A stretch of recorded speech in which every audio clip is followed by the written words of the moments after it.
Nashik TCS company धर्मांतरण प्रकरणातील फरार संशयित आरोपी निदा खानच्या अटकपूर्व जामिनावर आज निर्णय। निदा खानला जेल की बेल याकडे लक्ष।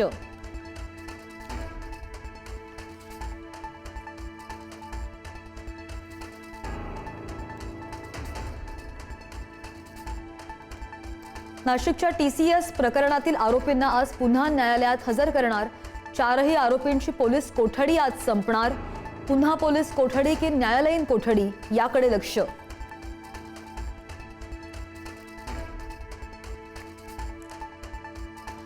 जालन्याच्या अंबडमध्ये सोने तारण कर्ज घोटाळा। बनावट सोनं ठेवून कोट्यावधींची फसवणूक।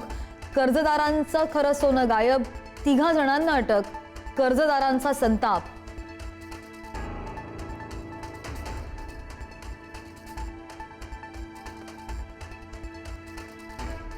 बोर नसरापूरमध्ये 3.5 वर्षांच्या चिमुकलीची हत्या। जनावरांच्या गोठ्यामध्ये नेऊन वयोवृद्धानं केली हत्या।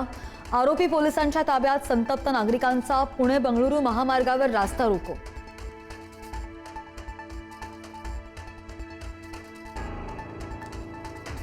आज 12वीचा निकाल जाहीर होणार। दुपारी 1 वाजता ऑनलाईन निकाल पाहता येणार। सकाळी 11 वाजता बोर्डाची पत्रकार परिषद।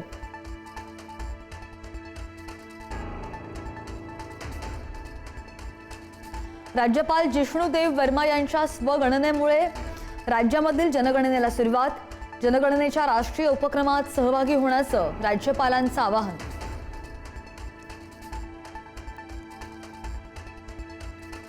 पश्चिम विदर्भातील जलसाठ्यामध्ये मे महिन्यात मोठी घट। उष्णतेमुळे प्रकल्पांमधील पाणीसाठा 50% खाली।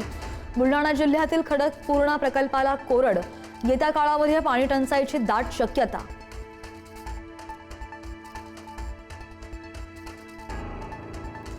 उष्णतेचा कहर। नाशिकच्या अंबासनमध्ये 600 कोंबड्यांचा मृत्यू। शेतकऱ्यांचं आर्थिक नुकसान। तातडीनं पंचनामा करून नुकसान भरपाई देण्याची मागणी।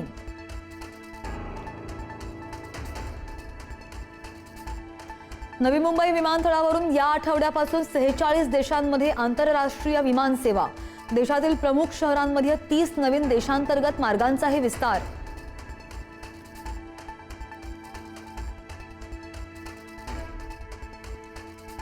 उल्हासनगरमधील वाढती गुन्हेगारी थांबेना। नेताजी चौक परिसरामध्ये 21 वर्षीय तरुणावर चाकूनं हल्ला। चाकू पोटातच अडकला। जखमी अवस्थेत रस्त्यावर पडलेल्या तरुणाची मदतीसाठी याचना।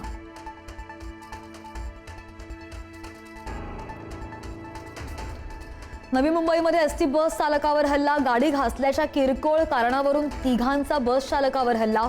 खांदेश्वर पोलीस ठाण्यामध्ये गुन्हा दाखल।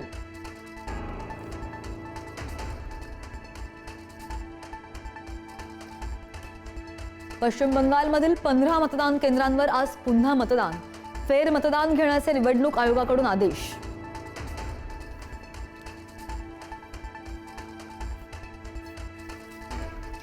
जबलपूरमधल्या क्रूज अपघाताचा नवीन व्हिडिओ समोर। पाणी शिरण्यास सुरुवात झाल्यानंतर प्रवाशांना लाईफ जॅकेट्स दिले। सुरक्षेबाबतचा मोठा निष्काळजीपणा उघड।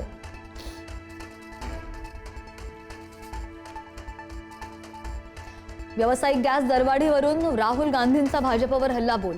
गॅस दरवाढ हे इलेक्शन बिल। सर्वसामान्यांच्या हाल अपेष्टांबद्दल भाजपला वाटणारी कळकळ केवळ निवडणुकीपुरती। राहुल गांधींचा टोला।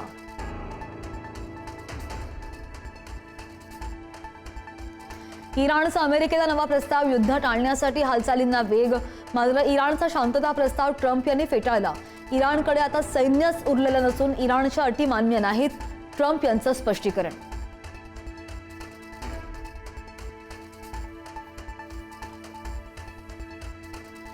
आणि युरोपीय संघाकडून व्यापार कराराचं उल्लंघन। अमेरिकेकडून आयात शुल्कात 25% वाढीची घोषणा। ट्रम्प यांच्याकडून दरवाढीची घोषणा। युरोपीय संघ व्यापार कराराचं पालन करत नसल्याचा ठपका।